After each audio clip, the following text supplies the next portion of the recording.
नमस्कार दोस्तों, स्वागत है आपका मेरे चैनल पे। मेरा नाम है रिपु दमन सिंह और मैंने बीटेक कर रखा है IIT गुवाहाटी से। 2022 में मैं ग्रेजुएट हो चुका हूँ। मेरा प्लेसमेंट ऑलरेडी लग चुका है, ये तो आप सभी को पता ही है। ठीक है, आज का वीडियो काफ़ी ज़्यादा हेल्पफुल होगा उन लोगों के लिए जिनको अब पैनिक अटैक आने लग गए होंगे या फिर सेल्फ डाउट होने लग गया होगा, क्योंकि ये सबके साथ होता ही है ना। तो ये मैंने वीडियो उन्हीं लोगों के लिए स्पेशली बनाई है, क्योंकि अगर इस समय ज़्यादा पैनिक अटैक आएंगे तो एग्ज़ाम में मार्क्स भी कम आते हैं। ठीक है, तो चलो इस वीडियो को स्टार्ट करते हैं। स्टार्ट करने से पहले आज के यूजुअल आपको कमेंट में टारगेट लिख देना और कौन सा IIT आप टारगेट कर रहे हैं ये भी लिख देना। ठीक है, जेईई एडवांस को ज़्यादा समय बचा नहीं है, तो अपन सीधे टॉपिक पे आते हैं, आपका टाइम वेस्ट नहीं करेंगे।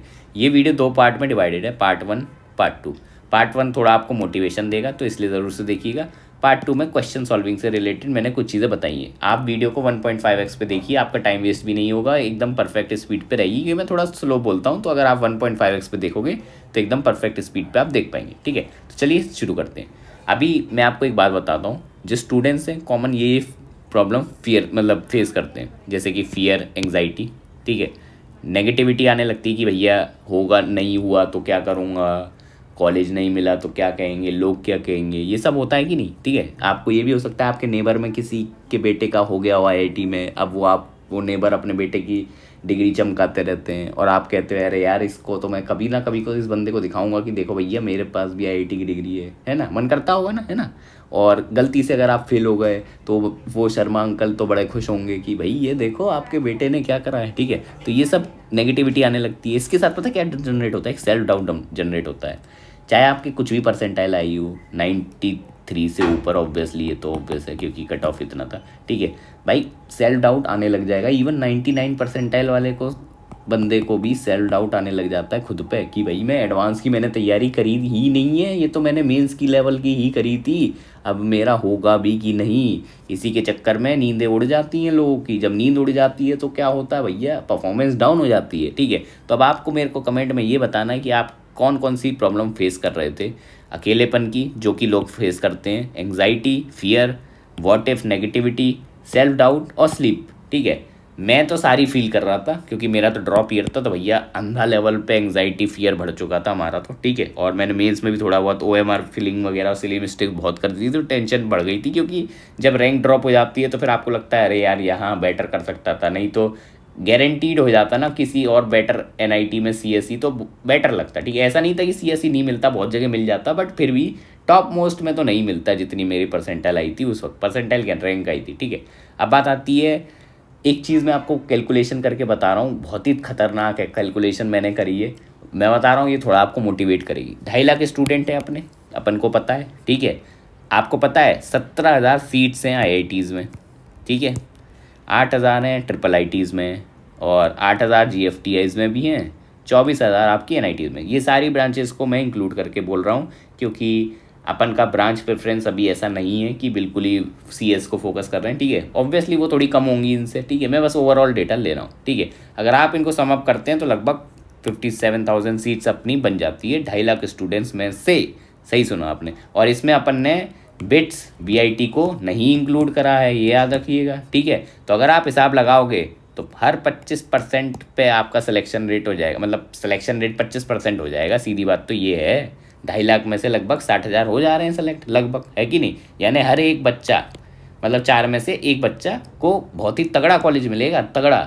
ऐसा वैसे कॉलेज की नहीं, IIT, IIIT, NIT या GFTIs में से, जो कि गवर्नमेंट के कॉलेजेस बोलेंगे ऑब्वियसली। इससे ज़्यादा बेस्ट कॉलेज आपको मार्केट में नहीं मिलेंगे। ठीक है, तो क्या, अब मैं आपसे यही सेम क्वेश्चन पूछूंगा, क्या आपको अभी भी डर है? सही में, क्या आपको सही में अभी भी डर है? जब आपके चांसेस इतने ज़्यादा हैं कि आप उन 25% में आ सकते हो, प्रोबेबिलिटी तो आपने पढ़ा है, तो प्रोबेबिलिटी कितनी आ रही है? 0.25 है कि नहीं? 25% है कि नहीं आपके सिलेक्शन की? तो आप डर क्यों रहे हैं? अगर आपने इस समय कॉन्फिडेंस बना लिया ना, तो आप इन 25% में ही होंगे, तो आपको डरना नहीं है बिल्कुल भी। ठीक है, चलिए, हो सकता है आप कहोगे ये तो भाई हवा में बातें बोल रहा है, हवाबाजी चल रही है इसकी, है ना। सही बात है कि नहीं? हो सकता है भाई किसी को लगे कि भाई मैं तो ऐसे ही बोल रहा हूँ, भाई तेरा तो हो चुका, अब तुझे क्या है कि नहीं। अब हम एग्ज़ाम दे रहे हैं, हमें दिक्कत है, कंपटीशन ही तो बढ़ गया है। ठीक है, तो मैं चलो आपको एक स्टोरी सुनाता हूँ जिससे आपके थोड़े और कन्फ्यूजन दूर हो जाएंगे। ठीक है, और ये अभी अपन वीडियो का पार्ट 1 ही चल रहा है, तो अभी पार्ट 2 पे बी आपको रहना है, क्योंकि पार्ट 2 बहुत ज़्यादा इंपॉर्टेंट है क्वेश्चन सॉल्विंग से रिलेटेड। ठीक है, तो चलो स्टोरी पे आते हैं। ठीक है, यहाँ पे आपको एक रिजल्ट दिख रहा होगा जिसमें आपको रैंक दिख रही होगी लगभग 24,000 के अराउंड। ठीक है, ये मेरा फ्रेंड है एक्स, मैंने उसका नाम नहीं बताया अभी। ठीक है, बाद में रिवील करेंगे। ठीक है, और उसके लगभग 90 के लाइन में नंबर आप देख सकते हैं। ठीक है, और यहीं आते हैं अपने दूसरे फ्रेंड का जिसका नाम है मेरा फ्रेंड वाई। ठीक है, और इन भाई साहब के 160 के अराउंड नंबर है। ठीक है, और इनकी रैंक है 4400 के अराउंड। ठीक है, ओके, अब आगे चलते हैं। मैंने आपको बताया नहीं है कि ये फ्रेंड कौन से हैं। ठीक है, अभी आपसे ही क्वेश्चन पूछूंगा। ठीक है, अब मैंने ये नहीं बोला कि ये फ्रेंड एक्स है कि वाई है, मैंने इनको अब दूसरा नंबर दे दिया है 1 और 2। ठीक है, मैं कुछ आपको ब्रीफ में इनके बारे में बता देता हूँ। तो मेरा जो फ्रेंड 1 है ना, उसकी मेंस में 25,000 रैंक आई है। ठीक है, जो मेरा फ्रेंड 2 है उसकी 30,000 रैंक आई है। ठीक है, अराउंड बराबर ही आई है, ज़्यादा अंतर नहीं है। अगर आप इसे परसेंटाइल में करोगे तो कितना आ जाएगा, कर लेना कैलकुलेट। ठीक है, ज़्यादा अच्छी परसेंटाइल भी नहीं है, इतनी तोप भी नहीं है, नॉर्मली है। ठीक है, अब बात करते हैं फ्रेंड 1 के बारे में, थोड़ा मैं बता देता हूँ। ठीक है, मेरे साथ ही पढ़ता था, क्योंकि इस बंदे की नॉलेज तो भैया एकदम फाड़ थी। ठीक है, 3 स्टार बोलेंगे अपन इसको, 3 स्टार रेटिंग। ठीक है, 3 आउट ऑफ 3 बोलना चाह रहा हूँ, वैसे 5 स्टार बोल सकते हो, तो जो भी मन करे। स्मार्टनेस में भी 3 स्टार ही बोलेंगे। हाँ, बस इसमें दिक्कत क्या थी, भाई साहब का कॉन्फिडेंस बहुत कम था, तो कॉन्फिडेंस में भाई साहब थोड़े कम ही रहेंगे, 1 स्टार ही बोलेंगे। ठीक है, अभी आती है फ्रेंड 2 के ऊपर। ठीक है, इनकी नॉलेज तो ठीक ठाक ही थी, इतनी ज़्यादा कुछ तोप नहीं थी, मैं खुद बता रहा हूँ। 1 स्टार मान लो इधर, स्मार्टनेस में भी 1 स्टार। ठीक है, हाँ, लेकिन कॉन्फिडेंस इन भाई का आसमान छू रहा था। ठीक है, चाहे कुछ भी हो, कोई भी एग्ज़ाम दिलवा दो, इनको टेंशन नहीं होती थी क्या मार्क्स आ रहे हैं, कितने आ रहे हैं। कोई भी टेस्ट दिलवा दो, चाहे 0 नंबर भी आ रहे हैं तो भी टेंशन नहीं होती थी। ठीक है, भाई का से सिर्फ यही उसूल था कि सॉल्व करना है, प्रैक्टिस लगानी है, असली पेपर में जाके रैंक ले आनी है। ठीक है, अब बात आती है कि जेई एडवांस होता है। ठीक है, जो हमारा फ्रेंड 2 था वो तो एकदम चिल है भाई, मस्त सोए, चिल कर रहे हैं, रिलैक्स चल रहा है, हैप्पी चल रहा है। ठीक है, फ्रेंड 1 एकदम टेंस में है, मतलब टेंशन चल रही है, नींद ही नहीं आई रात में, स्ट्रेस भरा पड़ा है, पूरी मतलब टेंशन में हालत ख़राब है। ठीक है, अब जैसा कि आपको पता है, मैंने ऊपर रिजल्ट दिखा दिया आपको। ठीक है, अब आप ही बताओ कि कौन सा फ्रेंड कौन सा होगा, तो फ्रेंड 1 का रिजल्ट क्या होगा,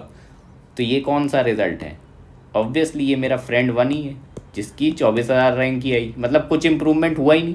ठीक है, 25,000 से 24,000 पे आ गए। वही जो हमारे फ्रेंड 2 थे वो 30,000 से 4,500 रैंक पे आ गए। ठीक है, और हमारे साथ IIT गुवाहाटी में पहुंच गए, सिविल नहीं, सॉरी, केमिकल में ही। ठीक है, तो यही हो जाता है डिफरेंस। ठीक है, और ये किसका डिफरेंस था, कॉन्फिडेंस का, नॉलेज का था ही नहीं, मैंने आपको पहले ही बता दिया। मेरे जो दूसरे वाले दोस्त की थी नॉलेज, उसकी तो बेटर ही थी इससे, तब भी इतना डिफरेंस आ गया। अब आप सोच लो कितना ज़्यादा अंतर दे देता है कॉन्फिडेंस लास्ट में। सही सुना आपने, प्रिपरेशन सब वैसे ही करते हैं भाई, लास्ट में जो क्या बोलते हैं पेपर सॉल्विंग है ना, वो बहुत इंपॉर्टेंट है। ठीक है, तो क्या जेई एडवांस इजी है, देखो इजी तो एक्चुअल में मैं नहीं कहूँगा कि बहुत ज़्यादा इजी है, क्योंकि देखो मैं अब आउट ऑफ द बॉक्स बोल रहा हूँ। ठीक है, मैं अगर आपका पेपर देखूंगा तो मेरे लिए इतना ज़्यादा टफ नहीं लगेगा। फर्स्ट ऑफ ऑल मैं तो एक तो मैं कॉलेज ग्रेजुएट हूँ। ठीक है, इवन तो मैं बहुत सारी चीज़ें भूल गया हूँ, पर हाँ, अगर मैं फिर से पढ़ने बैठूंगा ना जेई एडवांस का, तो I will be able to solve the paper. ठीक है, और मैं 100% गारंटीड हूँ कि मोस्ट ऑफ द 99% स्टूडेंट्स से ज़्यादा मेरे मार्क्स आ जाएंगे। ठीक है, क्यों, ऐसा तो नहीं है कि मैंने बहुत कुछ ज़्यादा PhD कर ली है भाई, सीधी बात है, थोड़ा बहुत कॉन्फिडेंस रहता है मेरे को, सिंस मैं IIT ग्रेजुएट हूँ तो थोड़ा वो कॉन्फिडेंस रहेगा। ठीक है, हो सकता है फिर भी बहुत लोग मेरे से ज़्यादा स्कोर कर ले, ऐसा नहीं है, बट वही है, कॉन्फिडेंस वाली बात हो जाती है। ठीक है, और एक चीज़ मैं आपको बता रहा हूँ, स्ट्रेस कंट्रोल करना सीख लो। अगर आपने ये कर लिया तो जेई एडवांस आपको ईजी ही लगेगा, पेपर इतना ज़्यादा टफ नहीं आता, जितने आपने मॉक्स दिए ना वो उससे 10 गुना ज़्यादा टफ होंगे, मैं पहले बता रहा हूँ।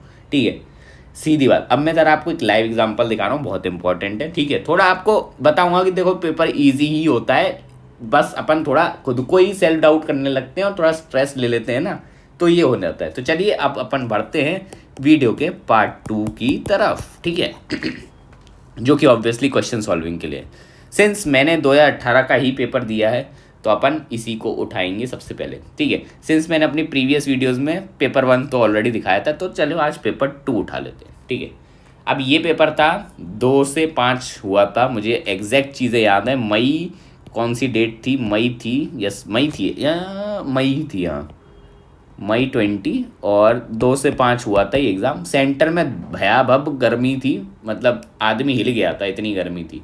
ठीक है, बहुत गर्मी थी। ठीक है, मैं पहले ही बता रहा हूँ, गर्मी का प्रिपेयर करके जाना। ठीक है, पेपर का पैटर्न बहुत ही सिंपल, मतलब सिंपल तो नहीं, नॉर्मल ही था। मोर देन वन वाले थे जिसमें पार्शियल मार्किंग थी, -2 मार्किंग थी। ये तो एक तरह के थे। दूसरा था आपका न्यूमेरिकल टाइप थे। ये फर्स्ट टाइम आया था हमारे टाइम पे, तो थोड़ा लोगों की फटके चार हो गई थी इसी की वजह से, क्योंकि डेसिमल में भरोसा नहीं रहता ना। क्या है, अगर आपका 4.35 आया, आपने यहाँ वैल्यू डाल दी, क्या ये सही है गलत है कुछ पता ही नहीं चलता। वरना अर्लियर इंटीजर टाइप वाले आते थे, तो उसमें अगर इंटीजर डिजिट आ जाती तो लगता था अरे भाई सही ही होगा। अब पॉइंट में अगर आपका आ रहा था पिछली, मतलब इंटीजर टाइप वाले, तो आपको पता है ना ये गलत है, तो आप नहीं लगाओगे। अभी तो कुछ पता ही नहीं चल रहा था। ऊपर से अगर किसी को पता नहीं हो तो एक रेंज होती है इसमें, जैसे अगर आंसर 2 है, 2.21 आंसर है, तो अगर आपने 2.1 लिखा है और 2.3 लिखा है तो भी मान लेते हैं लोग, थोड़ा रेंज रहती है। तो ये डरने वाली बात नहीं है कि अगर आपको एग्जैक्ट आंसर नहीं आ रहा है तो वो टेंशन वाली बात नहीं है। ठीक है, तो चलिए मैं आपको जल्दी से इस पेपर में बताता हूँ कि मैं अगर होता तो पेपर सॉल्व कैसे करा था, और मैं कैसे अप्रोच करता है इस पेपर को। ठीक है, सिंपल सी बात है, कैसे अप्रोच करना होता है ये आपको सिखाने वाला हूँ मैं। ठीक है, सिंस आपका भी जेईई एडवांस का है, आप देख लीजिए, आपसे थोड़ा सा आपको इसमें फ़ायदा मिलेगा। ठीक है, मैं सॉल्व नहीं करने वाला एक एक क्वेश्चन, क्योंकि उसमें तो फिर यार टाइम लग जाएगा मुझे भी। ठीक है, एटलीस्ट 2 घंटे तो चाहिए होंगे। ठीक है, चलो जल्दी से करते हैं। तो चलो फिजिक्स पे ही आते हैं। तो ये लिखा हुआ है, एक पार्टिकल है mass m, initially at rest at origin, subject to force, force दे रखी है। तो देखो इस टाइप के क्वेश्चन मैं हमेशा करता हूँ। ये सीधे अपने क्या बोलते हैं नॉर्मल मैकेनिक्स का क्वेश्चन है, और मेरा मैकेनिक्स काफ़ी सही था, तो मैं इसे ज़रूर से करूँगा। तो मैं डबल टिक मारूंगा, ये क्वेश्चन तो मुझे करना है। मैं अभी छाट रहा हूँ कौन सा क्वेश्चन करना है। ठीक है, तो मैं ये क्वेश्चन ज़रूर करता, पहला देख के इसको जल्दी से सॉल्व कर लेता। ठीक है, क्योंकि मुझे लग रहा है कि ईजी क्वेश्चन है। अब आगे चलते हैं। हाँ, consider a thin square plate floating on a viscous liquid in a large tank, height h, horizontally with. देखो अगर आपको पता हो तो मैंने क्या बोलते हैं फ्लूइड को थोड़ा सा कम टाइम दिया था। ठीक है, तो अभी लिक्विड विक्विड देख रहा है, तो अभी मैं ये नहीं बोल रहा कि इसमें फ्लूइड्स ही लग जाएगा पूरी तरह से, बट मैं इसे थोड़ी देर के लिए स्किप ही मारूंगा। ठीक है, मैं इस पर लास्ट में आऊँगा, अभी के लिए नहीं। ठीक है, अब आते हैं ये an infinitely long thin conducting wire. देखो ये इलेक्ट्रोडायनेमिक्स का है, सिंपल सी बात है। ठीक है, ये क्वेश्चन भी मैं स्टार्ट में स्किप ही करता हूँ। ठीक है, मतलब स्किप क्या, अभी अभी करेंगे लेकिन अभी नहीं। ठीक है, मेरा जिस पे हाथ बैठा रहेगा मैं पहले उसको करूँगा, ना कि इन क्वेश्चन पे लेके बैठ जाऊँ, हो सकता है टफ हो। अब ये देखो, a wire is bent in the shape of a right angle triangle and is placed in front of a concave focal length है। ठीक है, तो कॉनकेव मिरर के सामने ये फिगर लगा दिया। ये one of the easiest question होते हैं, अगर अगर सिर्फ ऐसा फिगर दे दिया है और आपको पूछ रहा है इमेज दिखानी है, तो ये मैं ज़रूर से करता और जल्दी सॉल्व भी हो जाता है। सॉल्वेबल क्वेश्चन है कि मेरा पेपर में हो गया था, मुझे पता है। ठीक है, तभी तो भाई मेरे 70+ आए फिजिक्स में, वरना कैसे आते। ठीक है, तो ये वाला अपन ज़रूर करेंगे। आगे चलते हैं, रेडियो एक्टिव डिके। देखो भाई डिके दिख गया है, तो न्यूक्लियर क्या बोलते हैं फिजिक्स से ज़रूर से इजी क्वेश्चन होगा, लिख के ले लो। ठीक है, आगे चलते हैं। In an experiment speed of sound. देखो वेव्स से, वेव्स हमेशा, वेव्स तो इजी ही आता है, ज़्यादा इतना टफ नहीं आता, तो ये दिस वॉज, मैं तो ये करता। ठीक है, आगे चलते हैं। अब अपन अगर आप देखोगे तो लगभग कितने क्वेश्चन अपन ने अटैम्प्ट करें हैं स्टार्ट में, 1 2 3 4 4, मतलब 6 में से अपन ने 2 छोड़ दिए और 6 अपन ने मोटा मोटा सॉल्व करा है। ठीक है, अब अपन आते हैं इसके ऊपर। अपन ने छोड़े नहीं है, अपन करेंगे, लेकिन ये लास्ट में आएंगे। ठीक है, क्योंकि ये थोड़े हो सकता है लेंदी भी पड़े अपने लिए। ठीक है, अब आते हैं न्यूमेरिकल पे। न्यूमेरिकल को देखते हैं। Numerical value, a solid horizontal surface is covered with a thin layer of oil, rectangular block of mass this velocity wedge. ठीक है, अब ये बहुत ज़्यादा लंबा सा हो गया, तो अभी के लिए इससे मैं स्किप कर रहा हूँ। ठीक है, मैं इजी क्वेश्चन ढूंढना चाह रहा हूँ, समझ रहे हो मेरा अप्रोच क्या है। पहले easy, ball is projected, kinetic energy, ये ज़रूर से करेंगे। आगे चलते हैं, ये मास, ये इलेक्ट्रिसिटी दे रखा है, ये भी शायद डुएबल ही है, तो ये वाला भी अटैम्प्ट करते हैं अपन। Same this. अब पता है, अब आप ये देख लो, जो आपको छोटे दिख रहे हैं ना वो पहले आपको करने हैं। ठीक है, बड़े वाले बाद में करने हैं। यही तो गेम होता है भाई जेईई एडवांस में। बड़े के ऊपर सॉल्व करने बैठ गए तो खत्म हो आप। अभी अपन क्या कर रहे हैं, छाट रहे हैं कौन से। अब जैसे ये तो देखो रीड करने में ही छोटा है ये क्वेश्चन। ठीक है, चांसेस है कि हो जाएगा, तो ये वाला ज़रूर से करता। अब ये देखो इतना मोटा, तो इसने लिख दिया है, इसे पहले समझू, फिगर बनाओ इसको। ठीक है, लेकिन अगर आप इसे नोटिस करोगे, वर्नियर स्केल वगैरह दे रखा है, तो इसका मतलब ये इजी होगा, एरर और मेजरमेंट का मिक्स करके दिया है, तो ये तो ज़रूर से करना है। तो ऐसा नहीं है कि बड़े क्वेश्चन देख के बिल्कुल ही डर जाना है, भाई देखो तो क्या बोल रहा है। ठीक है, अब ये देखो फोटो इलेक्ट्रिक इफेक्ट, भाई कितना इजी होता है फोटो इलेक्ट्रिक के क्वेश्चन, इजी होते हैं कि नहीं? अगर आपने न्यूक्लियर फिजिक्स पढ़ी है तो आपको पता होगा, तो ज़रूर से करेंगे अपन, ठीक है। अब आते हैं अगला, कंसीडर हाइड्रोजन लाइक आयन। ये देखो ये क्या, ये तो ये पता है, ये चैप्टर आपका लगभग सिमिलर क्या बोलते हैं केमिस्ट्री के, वो नहीं था एटॉमिक स्ट्रक्चर, और वो बोलते हैं अपन कौन सा एटॉमिक केमिस्ट्री क्या बोलते थे यार, चैप्टर का नाम ही भूल गया, ठीक है, उसी से रिलेटेड है, ठीक है। तो ये ज़रूर से करेंगे, ठीक है। तो आप देखोगे तो अपन ने छांट लिए कुछ बड़े बड़े से, ये वाला जैसे है अभी मैंने पढ़ा नहीं, ठीक है, और ये भी मुझे डाउट है, ये ज़रूरी हो सकता है गड़बड़ हो, पर अपन पहले ईजी वाले ज़रूर से कर लेंगे। तो अपन ने देखो तो काफ़ी अच्छे अच्छे ईजी वाले छांट लिए। अब आते हैं अंदर पैराग्राफ पे, ठीक है। अब अगर आप देखोगे तो मैचिंग वाला है, मैचिंग वाले इस वाले में पता है बहुत ज़्यादा चांसेस होते हैं कि आपका सही हो जाए मैचिंग, बहुत ज़्यादा चांसेस होते हैं। अगर ऐसे ऑप्शन दे रखे हो ना तो ज़रूर से ये अटैम्प्ट करिएगा। मैं बता रहा हूँ, अगर आपको ऐसे मैचिंग दे रखी है ना और नीचे ऑप्शन में दे रखा है कि कौन सा किधर है, ज़रूर से अटैम्प्ट करिए, मैं बता रहा हूँ। और ठीक है, और मैं बता रहा हूँ इसमें आपका आंसर आराम से आ जाएगा, कोई दिक्कत नहीं, क्योंकि ये देखो पी अगर 5 है, ठीक है, पी या तो 5 होगा या 4 होगा। अब अगर आप लॉजिक लगाओ, पी इज इंडिपेंडेंट, इसकी बात कर रहा है, ठीक है। अगर ये पूरा अपन को ऑब्वियसली ये रीड करना पड़ेगा। अगर आप लॉजिक लगाओ, अगर आपका पी यहीं पे सॉल्व हो जाता है 4, तो सीधे आप लगा दोगे आंसर, आपका डायरेक्ट आ जाएगा। तो मेरे को ऐसा लगता नहीं है कि जेई एडवांस इसको इतना ईजी रखे, हो सकता है थोड़ा ट्रिकी रखे, ठीक है। तो इसमें आप थोड़ा लॉजिक लगा सकते हो, आपका सॉल्व हो जाएगा, ठीक है। सेम सेम सेम ये मैचिंग इसी में, तो ये ज़रूर से करनी है। आपके 6 नंबर फ्री के टाइप के हैं, ठीक है।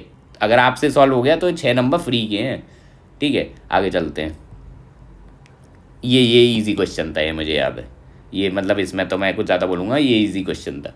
सेम इधर ये देखो, ये भी ठीक है, ठीक है। तो ये हो गई अपनी फिजिक्स। अब जो अपन ने टिक लगाए हैं ना, मैंने टिक तो बहुत सारे लगा दिए, अब क्या आपसे 100% हो जाएंगे? नहीं, कुछ हो सकता है कॉम्प्लिकेशन आया, अभी सॉल्व करोगे, बट चांसेस ये हैं कि अगर आपने स्ट्रॉन्ग चैप्टर है, आपने जेई एडवांस के PYQ लगा रखे, तो आपके 70-80% सॉल्व हो जाने चाहिए इनमें से, आराम से आपके अच्छे मार्क्स आ जाएंगे। मैं पहले ही बता रहा हूँ, अगर आपने इतने सॉल्व कर दिए। पता है अभी प्रेशर नहीं है, इसलिए मैं आराम से छाट पा रहा हूँ। प्रेशर होता अरे भाई ये क्या पूछ लिया, ये ऐसे हो गया, ठीक है, बड़ा टेंशन सा हो जाता। अब देखो चिल रह के, थोड़ा दिमाग खाली करके, थोड़ा सा टाइम वेस्ट, मतलब टाइम अपना इन्वेस्ट करके छांट लो कौन से इजी क्वेश्चन है और आगे बढ़ जाओ। जैसे अब केमिस्ट्री पे आता है, वैसे मैं केमिस्ट्री पहले करता हूँ, मैंने उल्टा करा है अभी आपके सामने, ठीक है। जैसे ये देखो, ये किसका है बताओ, ये बताओ कौन से उसका है, कौन से चैप्टर का है, मतलब, ठीक है। ये आप कर सकते हो, कोऑर्डिनेशन का है, ठीक है, डुएबल क्वेश्चन है। और डिस्टिंग ये तुम्हारा ये उसका हो गया, फ्लेम टेस्ट, सॉल्ट एनालिसिस का, ठीक है। इसलिए मैं बोलता हूँ कि इनऑर्गेनिक रट लो। ये क्वेश्चन अगर आपने रट लिए हैं तो तुरंत हो जाते हैं, ज़्यादा टाइम भी नहीं लगता, आपका टाइम भी बचता है, 50 मिनट के अंदर आपका केमिस्ट्री का टारगेट कंप्लीट हो जाएगा इन क्वेश्चन की वजह से। आ गया इनऑर्गेनिक, मतलब ऑर्गेनिक आ गया। ये तो ऑर्गेनिक मेरी काफ़ी सही थी, thanks to my coaching teacher, ठीक है। तो मैंने ये वाला सॉल्व कर लिया था। ये था वैसे लेंथी क्वेश्चन, अगर आप देखो खूब सारे रिएजेंट लाइन से दे, ये सब डाल दिए, ये देखो डाले जा रहा है, ठीक है। तो बस एक बार लाइन से चलो, आपका आंसर आ जाएगा, मोर देन 1 करेक्ट है, पॉसिबल है, ठीक है। फिशर प्रोजेक्शन, ये भी इजी क्वेश्चन है, ज़्यादा कुछ है ही नहीं। ये तो अगर आपने कर रखा है फिशर का प्रेजेंटेशन, तो आपको पता है कि इसमें कौन सा वो होगा, ठीक है। बस आपको पता होना चाहिए कि किधर कौन सा जाता है, जैसे OH ऊपर जाएगा नीचे जाएगा, ये सब अगर पता है तो आप आराम से निकाल सकते हो, उसमें कुछ ऐसे PhD नहीं करनी है, ठीक है। आगे चलते हैं। जी ये तो ड्यूएबल क्वेश्चन था, मुझे याद है कि शायद काइनेटिक्स का है ना, हाँ काइनेटिक्स का क्वेश्चन है, ये ड्यूएबल है।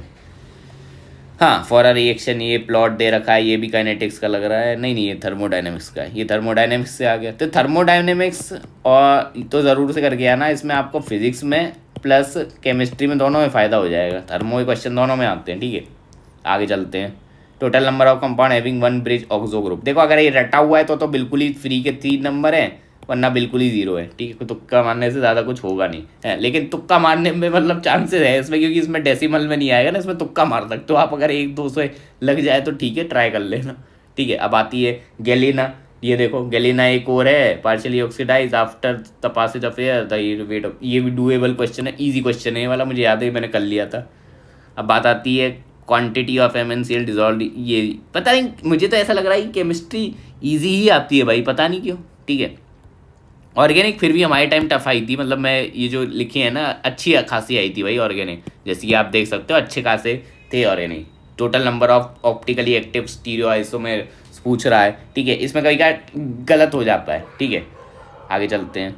Surface of a copper get tarnish for the formation of ये तो बहुत ही बड़ा क्वेश्चन है, देख लो कितना सबको दे रहा है। इसे मैं ऐसे को स्किप ही मारता हूँ स्टार्ट के लिए, क्योंकि ये बाद में पढ़ो भाई, अभी कोई फ़ायदा नहीं है इतना बड़ा मैं पूरा राम कथा पढ़ूँ, होगी नहीं कि होगा पता नहीं कि ऐसे, इसलिए अभी के लिए छोड़ देंगे, ठीक है। जो छोटे हो ना वो ज़रूर से पहले कर लो, फिर देख लो बाद में कि कुछ ईजी तो नहीं लिखा जाता, बहुत ही ईजी पूछ लिया हो, ठीक है। ऐसे करना होता है। ये इलेक्ट्रोकेमिस्ट्री का अपना बेसिक क्वेश्चन, ये देखो फिर से थर्मो घुसा पड़ा है, देखो भाई कितना थर्मो आ रहा है।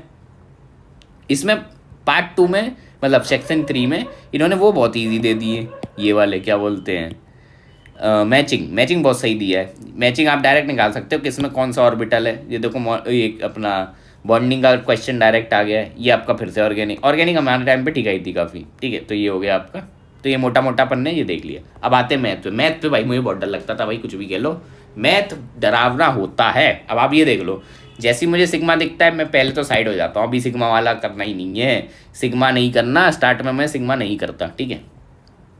अब ये देखो क्या दे रखा है, लेट टी वी, इतना बड़ा क्वेश्चन है, ठीक है। अभी के लिए इसे साइड रखो। ये कॉम्प्लेक्स तो मैं वैसे ही स्किप सा ही मारता हूँ, ठीक है। अभी तो कभी मुझे कुछ ऐसा दिख नहीं रहा, ये वाला फिर भी मैं एक बार को देख सकता हूँ, तो इसे मार्क कर लेते हैं। हाँ तो ये कोऑर्डिनेट का ये तो करेंगे। अब आती है ये देखो, ये फिर से कॉम्प्लेक्स का, अभी के लिए इसे स्किप, ठीक है। स्मार्ट वर्क करना है भाई, हार्ड वर्क नहीं। लिमिट है तो ये तो कर सकते हैं, डिफरेंशियबिलिटी का है, ठीक है, ये तो डुएबल है। अब आती अच्छा यार पेपर में वो क्वेश्चनिंग आया, कोई बात नहीं। हाँ इधर आ जाओ। अब ये है, ये इंटीग्रल है, ठीक है, ये डेफिनेट है इसलिए मैं करूँगा, इनडेफिनेट होता तो छोड़ देते, ठीक है।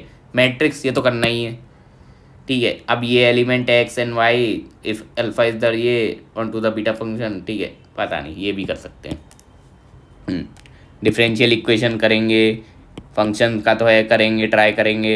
ये 3D से आ गया, ट्राई करेंगे, ठीक है। और कौन सा है, ज्योमेट्री का है, ट्राई करेंगे, बट ये लेंदी लग रहा है, इसको भी मार्क कर दे। ये वाला ट्राई करेंगे but I am not sure कि हो पाएगा, बट आई थिंक ये मेरे से पेपर में हो गया था, जितना मुझे याद है ये वाला हो गया था, वैल्यू आ जाती है कट फिट के, ठीक है। तो ये वाला करेंगे, आगे चलते हैं। ये आपका लॉग का पूरा ये दे दिया है, ये तो रेंज ही है, ठीक है। ये डोमेन है, फंक्शन का है, ईजी, ये ईजी तो नहीं बोलेंगे, मिड क्वेश्चन है, ठीक है। हाँ अब ये लिखा है ना, high school committee has been form. अच्छा ये अजीब नहीं है, यहाँ पे इसने कुछ और क्वेश्चन पूछ रखा है, यहाँ पे कुछ और ही पूछा। वैसे तो पैराग्राफ लिख लेते हैं, बट ठीक है आगे चलो, ठीक है। ये तो अपना पीएनसी का है, ट्राई करेंगे। पीएनसी के देखो इतने इजी नहीं होते, बट कभी कभार इजी आ जाता है, पर ट्राई करने में कोई अपने को दिक्कत नहीं है, तो ये अपन ही ट्राई करेंगे। हाइपरबोला ये भी ट्राई कर सकते हैं। ये अपना ये फंक्शन से, तो फंक्शन आप देखोगे तो बहुत भरा हुआ है, अपन ने छाट लिए क्वेश्चन। और जो मैंने बोला ना स्किप जैसे ये वाले, तो ये मैं लास्ट तक ही देखूंगा, जब तक ऐसा नहीं होता कि मैं जो टिक लगाए हैं पहले वो करूंगा, उसके बाद अगर मेरे से सवाल नहीं हो रहा है उधर तो इधर एक बार रीड मार लेंगे, वरना मैं ये नहीं करने वाला, क्योंकि लिमिटेड टाइम है भैया, 3 घंटा है अपन पे, ठीक है। मैक्सिमम मार्क्स स्कोर करने हैं, तो मैं पहले वो चैप्टर उठाऊंगा ना जो मेरे स्ट्रॉन्ग है, ना कि वो मैंने जो एक दिन पढ़ा है उसको लेके बैठ जाऊँ। जैसे कॉम्प्लेक्स वगैरह मेरे मुझे पता है ना वीक है, तो मैं इस पर क्यों सिर मारूँ, मुझे पता है हो सकता है गलत आंसर है, -2 हो जाए, सही बात है कि नहीं। ऐसी ये सिग्मा का तो कोई भरोसा ही नहीं रहता, कभी भी कुछ भी आ जाता है, तो सिग्मा तो मुझे वैसे ही नहीं पसंद। तो मेरा तो सिंपल लॉजिक यही है कि ऐसे वाले स्टार्ट में इग्नोर करो, जो टिक लगा लिए हैं मैंने, अब मैं इन्हीं पे फोकस करूँगा, इनमें से मैक्सिमम वैल्यू निकालूंगा, मतलब सही हो जाएंगे तो बेटर है। और उसके बाद अगर इनमें दिक्कत आ रही है तो बाकी, तो ये मेरा मैथ्स में वैसे भी 30-40 नंबर का टारगेट रहना था मेरा। बाकी फिजिक्स में अगर 70 आ जाए और केमिस्ट्री में भी इतना ही आ जाए 60+, तो आपका डिसेंट स्कोर बन जाएगा। यहाँ पे 160 के अराउंड आपको 4000 रैंक अलॉट हो जाएगी, जो कि आपको आईआईटी के अंदर कोई भी टॉप 7 के अंदर कोर ब्रांच आपको मिल जाएगी। यही तो सपना होता है लोगों का। तो बस ये सिंपल था। ऐसी पेपर 1 है, पेपर 1 में ऑलरेडी 36 बार बता चुका हूँ, तो वो अपन फिर से नहीं करेंगे, ठीक है। तो कंक्लूजन तो यही है कि आपको बस डरना नहीं है, कॉन्फिडेंस से ऐसे सॉल्व कर लेना है। जैसे मैं बता रहा हूँ वैसे छाट लिया करो भाई क्वेश्चन, हर चीज़ नहीं करनी है आपको पेपर में। लोग कहते हैं भैया टाइम ही नहीं बचता, हम सॉल्व ही नहीं कर पाते। अरे भाई तुम यार लंबा क्वेश्चन अगर उठा लोगे तो कैसे सॉल्व होगा, सिंपल है। पहले ईजी वाले निकालो, जैसे मॉडर्न फिजिक्स के हो गए, ठीक है, न्यूक्लियर फिजिक्स हो गई, ठीक है, इनको करो। जब टाइम बच रहा है बाद में तब लगाओ उनमें जो बहुत ही लेंदी सवाल है, सिंपल एज दैट। ये होती है भाई ट्रिक नॉर्मल, ठीक है। ट्राई करना और देखना कि स्कोर में इम्प्रूवमेंट आता है कि नहीं, ठीक है। तो चलो बेस्ट ऑफ लक, मिलते हैं नेक्स्ट वीडियो।